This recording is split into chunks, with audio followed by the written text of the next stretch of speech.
I'm having trouble trying to sleep.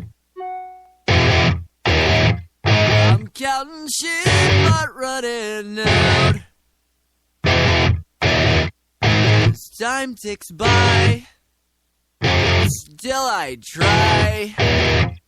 No rest for cross-tops in my mind. On my own, here we go.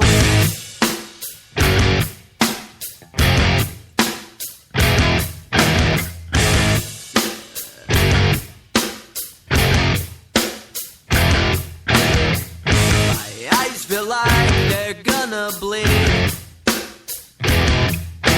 Right up and bulging out my skull.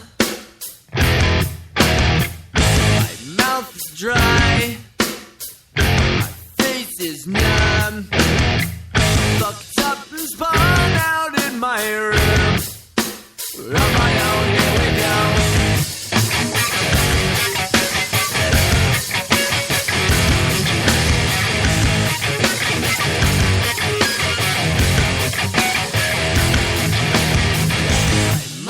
Set on overdrive. The clock is laughing in my face. Crooked spine. My senses dulled. That's the point of delirium. On my own, here we go.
Welcome to Brain Purge, everybody. Thanks for joining me tonight on the show.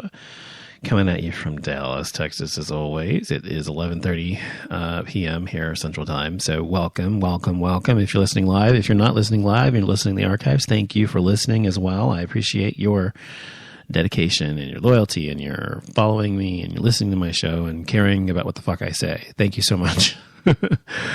So it is, as I said, Tuesday, it's Brain Purge, so going to talk about whatever the hell comes to mind. No agenda tonight. But if you do want to call in and you want to talk about anything on your mind at all, if you want to purge your brain, you can call me at 214-377-0481. I think that's the number. Or you can call me using Skype by dialing Off Limits Show.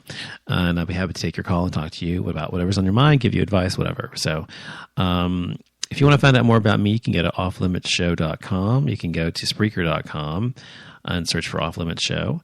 You can go to iTunes, as well as, of course, something I'm forgetting. I don't remember what it is. I told you about the website, right? Offlimitshow.com, yeah. I'm getting old, so I forget. The older I get, the more I forget. So I apologize if I'm being repetitive, but I'm getting old, so I'll be 39 in June. And, you know, it's really technically not old yet, but I'm getting there.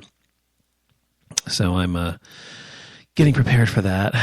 I'm trying to make sure that I'm ready for it and going to be ready for the event that comes a year after, which will be 40 in 2 years. So, or a year in like 3 or 4 months. So, oh my God, I can't be 40. I know I talk about this all the time, but I can't. Anyway, what am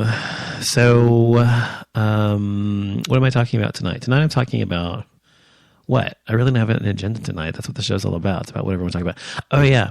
So one of the things that I was reading about yesterday was today, Taco Bell's new waffle taco. Now, I saw a picture of this, and it had like syrup running down it and eggs and sausage. It's actually... It's a breakfast sandwich wrapped inside a waffle with a side of syrup and a bacon, eggs, and hash brown version of its tortilla-based crunch wrap, as well as breakfast burritos, coffee, orange juice are available. Anyway, so it's really disgusting.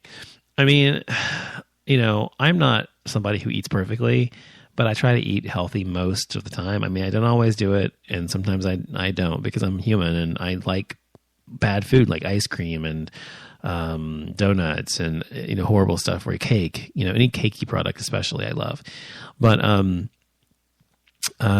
try my hardest to eat healthy most of the time, and I have been for the most part lately, especially, but it's difficult sometimes when you have these really amazing foods slapping you in the face. But this food just didn't appeal to me at all. I mean, really, it's just really gross looking. And I think about how much horrible stuff is in it. I don't know what the actual, calorie count of this sandwich is going to be, or whatever you want to call it. But it's going to be really high. I mean, probably as much as a hamburger or a double cheeseburger or something like that. I mean, it's got all that shit. It's got sausage patty, bacon, scrambled eggs, cheese, syrup, and a waffle. I mean, that's an entire breakfast, a bad breakfast, but it's an entire breakfast. And I'm sure it's probably tasty to some degree, but it really just did not appeal to me at all. So, it got me to thinking about all the foods out there that we eat. And, I've watched several documentaries about food and about what is food and what isn't food, etc. And there's one I think called Food Inc. I've watched several. I can't remember the name of all of them on Netflix, but I'm obsessed with documentaries. I love documentaries, and because I love to learn, I love to hear other people's opinions and see if I agree with them or whatever. And I like to check those things out for myself. And anyway, the majority of our food is just not real food. I mean, food is something that comes from the earth, or something that we've combined that comes from the earth to make a meal. Like, for example, if you had eggs, okay? If you had eggs, which, are a meat product, whatever, they don't really come from the earth. I guess that's a bad example. Let's think of something else. Let's say a tomato, okay? You combine a tomato with salts and with water and with spices or whatever. That's real food. It's marinara sauce or whatever you want to call it. You combine flour and whole flour. I mean, not enriched flour or something that's been processed, but whole flour, and I don't know, whatever else to make bread, So I'm just saying that there's like food and there's like not food. Food like you have to process is the bad thing that we have, the problem we have in this country. And, we have a problem with it for sure. And we're addicted to bad food and fast food. And I have to admit, I don't hate cooking. I like cooking when I want to cook. When I want to cook, I enjoy it and I love it. But it's not something I want to do every fucking day. If I could afford to have a chef, I would. A personal chef, And, about 4 or 5 years ago, or actually more like 7 years ago now, I had food delivered, gourmet meals delivered 5 times a week to my front door. And so they were meals enough for 3 times a day. I never had to cook at all. It was fantastic. And on the weekends, I would eat out or whatever. So I never had to cook. It was great. And I was working out all the time. So it was wonderful. It was healthy. And I ate healthy. So I really miss that because I stopped doing that after the downturn and everything. And my income wasn't as what it once was. But I really just, want a chef. Like I can just have somebody, I really want to hire a chef.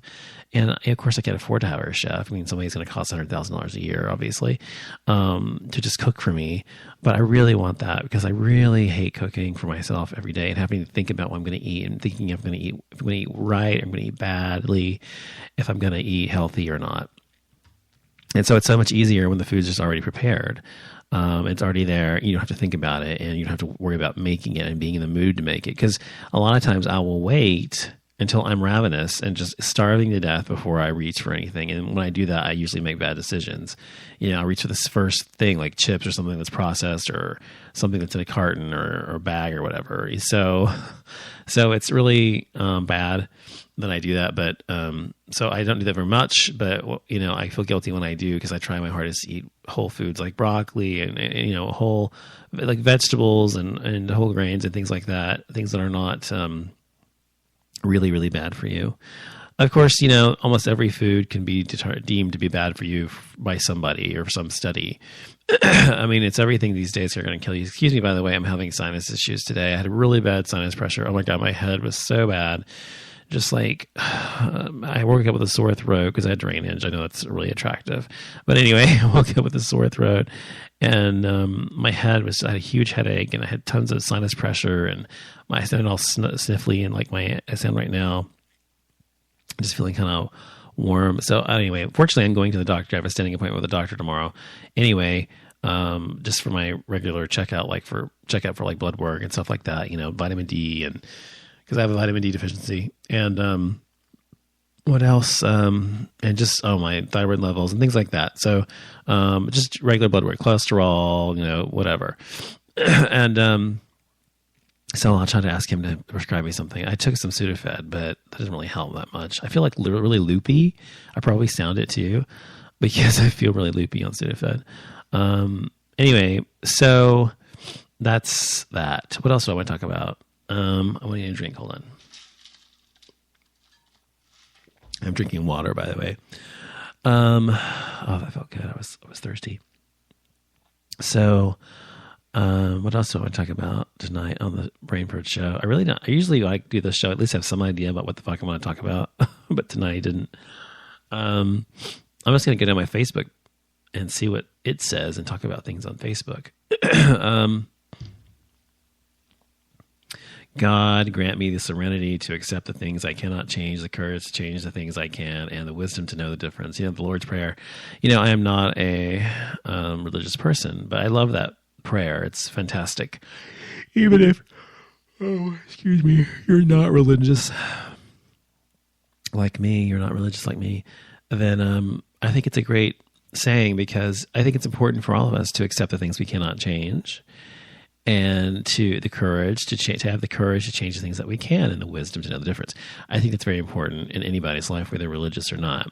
And most people just kind of roll through life without any real focus and allow things to happen to them instead of making things happen for themselves. And that's very true. And I think that it's a shame, because people can go through life just kind of being passengers in their own lives, the Real Housewives of Atlanta. So, I watch every single Real Housewives franchise show, even the ones I don't care that much about, like Miami. I watch that too, even though I don't really care that much for it, just because, it rounds out me watching every single franchise. But, I watch the Real Housewives of Atlanta, and this week, Nene was on there or whatever. Anyway, Nene is, she was on The New Normal, that show that was on NBC that got canceled with a gay couple. And it was a really good show. I liked it a lot. Every show I like gets canceled. It never matters. I mean, it always fucking happens. Whenever I like a show, it's a really good show I enjoy, it almost always gets canceled. And I don't know what that is, but does that mean I have bad taste in shows, or does that mean that I have good taste and the networks are just going by numbers? And that's typically the case. So anyway, what was I saying? Oh, see, I forgot what I was saying already. So Atlanta Housewives, Tony's on there. Nene Leakes. She's really annoying me lately. She's really, I don't know. The thing is, she was really big for her britches and everything, and really big for, I'm very rich, bitch. That's one of her catchphrases. Really big for her britches when she was on a network TV show on there, and as well on Glee and other places she was doing. And she really thought she was going to be a big movie star or whatever else. And she really wasn't that great of an actress, by the way. I mean, I watched her, and I didn't dislike her as an actress, but she's not a good actress. I mean, unfortunately for her. So, hold on, I have to sneeze. So anyway, sorry about that. I know I sound really horrible. I shouldn't even be doing a show. But anyway, so... and so she's really big, too big for britches. She didn't have time for people. She used to know, and I'm busy. I have to be on the set tomorrow, blah, blah, blah. I mean, whatever, that kind of stuff, and just whatever. And I feel like, a lot of people, that happens to people when they garner some success, they begin to get kind of overwrought with their ego. And so that happened to her. And so after the shows were canceled, or her show was canceled and she was no longer on Glee, really, she really doesn't have the money coming in that she used to have, which she's making $1 million a year from The Real Housewives alone. So she has to worry about it. But from the other stuff, she's making about another $1 million combined. So she isn't making what she was once making. She doesn't have her star's not really rising. It's kind of falling already because she's not really a very good actress. She needs to focus on something else. But so people, I've known people like that in my lifetime who were one way when they were needy and needed people's help or whatever. And then they were another way once they got what they needed and then discard you as a friend or as a employee or employer or whatever. And that same thing's happening with her. Oh, and then on Real Housewives of Beverly Hills, which I watch, which I love, there's Lisa Vanderpump, whom is like the grande dame of the women. She's the oldest and she's also one of the richest on the show and lives very lavish, beautiful lifestyle. She, her husband, and her dog Jiggy and her other dogs. Anyway, in Beverly Hills. And so she's English and she always talks like this, darling, what are you talking about? Whatever. That's how she talks or whatever. And I like her, but lately this season, she's sort of been really kind of on the bad side of everybody on the show, the other women. And Brandi Glanville, who's on the show, she and her used to be really good friends, but they kind of broke apart and stopped talking a lot. Anyway, she accused her of saying something really bad about another housewife, Kyle, and doing something really despicable. And she said it and swore and whatever, and Lisa denies it. Anyway, so she's kind of caught red-handed. So have you ever had a friend or whatever, a friend or someone you know or family member, whatever, that just refuses to tell the truth even when they've been caught? Or refuses to apologize or anything. I mean, this is what's happening with her on the show, and so every woman on the show is turning against her because she's not being authentic and real, and not owning up to her own part in the what she'd done. So she is now in deep trouble, and she is kind of ostracized from the other women, and. I've been in my lifetime, I have had instances where I've been ostracized from people, but I really didn't usually care because I was done with them anyway, meaning I didn't want to be friends with them anyway because they were bad people or they were unloyal or unworthy or whatever the case may have been. And so in those cases, it didn't matter. But if you're ostracized by your friends and you really care about them and you really want them to still be friends with you, that can really hurt and be painful. But I think most people... I think that the difference is you have to really, I think it's important for everybody, any human being, to accept responsibility for your actions and things you've done. And unfortunately, it seems like a lot of people in this world refuse to do that. A lot of people in this world just really refuse to acknowledge their mistakes, to acknowledge their part in any kind of scandal or whatever the case may be. People just refuse to be real. And it really pisses me off because you can't really have a relationship with someone who's being fake or not being authentic or not giving what you're giving. So I've experienced this kind of thing before in my life, and I'm sure many of you have as well.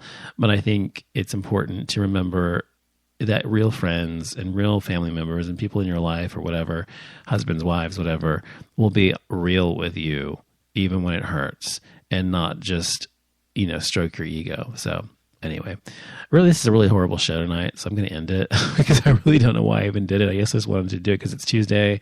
I'm supposed to do Brain Purge every Tuesday, and I thought I would call in. So I called in, I did a show, and here I am. And so if you want to ask me a question or you have something you want to say to me, you can always go to my webpage at offlimitshow.com.